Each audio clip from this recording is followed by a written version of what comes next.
What if one morning, a giant floating head appeared in the sky, with your face? And hanging beneath it, a noose designed just for you. Escape isn't possible. Hiding buys you moments. Because sooner or later, your own face comes to kill you. This is Junji Ito's Hanging Balloons. Like and subscribe The Faceless Apparition. Our story begins with tragedy. A rising idol named Terumi Fujino suddenly hangs herself. Fans mourn. The media swarms the story.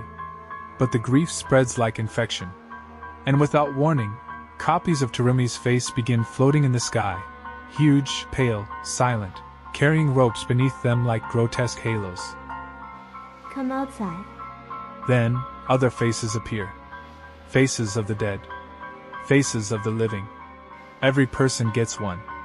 The balloon hunts its human, and when it catches them, it strangles them, and hangs them high above the city. And if you destroy the balloon, the person dies with it. There is no winning, only delay. We follow Kazuko, a friend of the idol. She watches suicides spread like a plague. The government fails. Helicopters fall. Streets fill with swaying corpses like macabre ornaments over the city.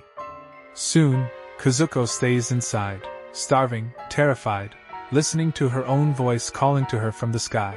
Kazuko, come outside. Ito's terror isn't just physical, it's psychological.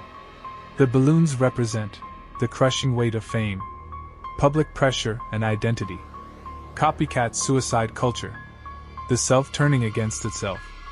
The scariest part isn't being hunted, it's that your worst enemy is your own reflection. In the end, Kazuko hears her brother's voice. She opens the window, and the balloon with her own face drifts forward with a rope waiting. The last panel leaves us hanging, literally. Some horrors don't end. They just wait.